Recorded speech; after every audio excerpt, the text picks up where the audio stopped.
ఇక ఖమ్మం జిల్లాలో deputy CM పర్యటిస్తున్నారు. ఇక పర్యటనలో భాగంగా కొద్దిసేపటి క్రితమే డిప్యూటీ సీఎం బట్టి విక్రమార్క మాట్లాడారు. బట్టి ఏం మాట్లాడారో ఇప్పుడు చూద్దాం.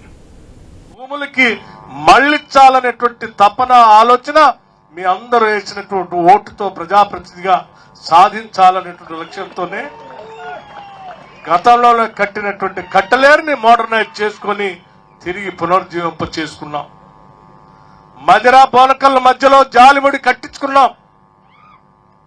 చింతకాణి ముదిగొండ మధ్యలో మనం మున్నేరు పైన పండ్రేగిపల్లి దగ్గర కూడా ఆనకట్టని ఆనాడే రాష్ట్ర విభజన కంటే ముందే వీటన్నిటిని ప్రణాళికలు తయారు చేసుకొని శాంక్షన్ కూడా చేసుకున్నాం.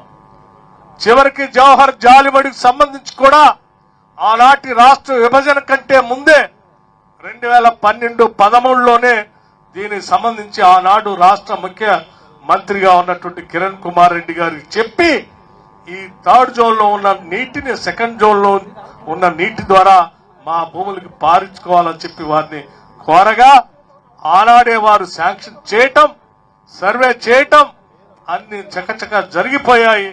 పూర్తిగా దీన్ని శాంక్షన్ చేసే క్రమంకి వచ్చే వరకల్లా రాష్ట్రంలో ప్రత్యేక రాష్ట్రాల యొక్క పెద్ద ఎత్తున ఉద్యమాలు జరగటం, ఆనాడు ఇరిగేషన్ శాఖ మంత్రిగా ఉన్నటువంటి సుదర్శన్ రెడ్డి గారి దగ్గరికి ఫైల్ వచ్చేటప్పటికే మేము చేయమని అడిగినప్పటికి కూడా ఆ ఉద్యమాల సంగతిలో ఆ ఇబ్బందుల్లో ఆ ఫైల్ పక్కన పడిపోయింది.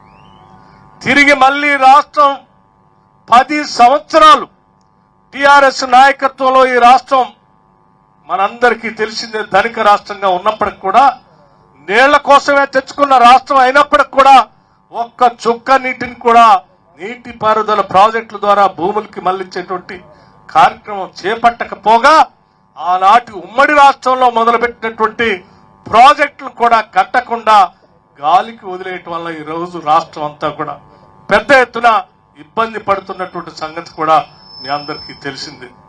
మిగతా ప్రాజెక్టులకు సంబంధించి నేను వాటి జోలికి పోను, కానీ చివరికి జవహర్ జాలిముడి ప్రాజెక్టు కూడా ఈ 10 సంవత్సరాలు అనేక సందర్భాల్లో ఆ ప్రభుత్వానికి శాసనసభలో బయట చెప్పుకుంటూ వచ్చాను. ప్రతి సందర్భంలో దానికోసం గొంతెత్తి మాట్లాడాను. ఈ ప్రాంత ప్రజల గుండె చప్పుడే శాసనసభలో వినిపించాను కూడా. కానీ దయలేని ఆనాటి ప్రభుత్వం దీన్ని పక్కన పెట్టి గాలికి వదిలేసింది తప్ప దీనికి రూపాయి కూడా శాంక్షన్ చేయాలనే ఆలోచన చేయలేదు.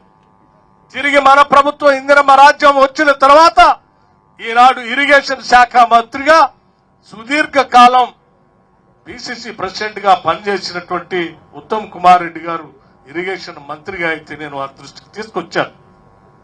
ఈ ప్రాంతానికి అత్యంత అవసరమైనటువంటి ప్రాజెక్ట్ ఇది.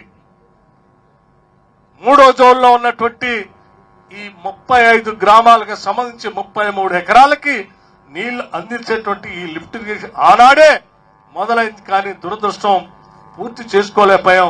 దీని మీద శాంక్షన్ చేయాలి అని అడిగినప్పుడు వెంటనే వారు తిరిగి ఉత్తమ్ కుమార్ రెడ్డి గారు ఇరిగేషన్ మంత్రి అయిన తర్వాతనే దీనికి మోక్షం కలిగి ఫైలు చకచక నడిపించి అనేక రకాలుగా సర్వే చేపించి దీనికి కావలసిన నిధులు పెద్ద ఎత్తున అవసరం అయినప్పటికీ కూడా వారు ప్రత్యేక శ్రద్ధ తీసుకొని దీనికి శాంక్షన్ చేసి ప్రాసెస్ చేసి పంపించారని చెప్పడానికి నేను చాలా మదిర ప్రాంత ప్రజలందరి తరఫున సంతోషించడమే కాదు, వారికి ధన్యవాదాలు కూడా ప్రత్యేకంగా తెలియజేస్తా ఉన్నాను. ఎందుకంటే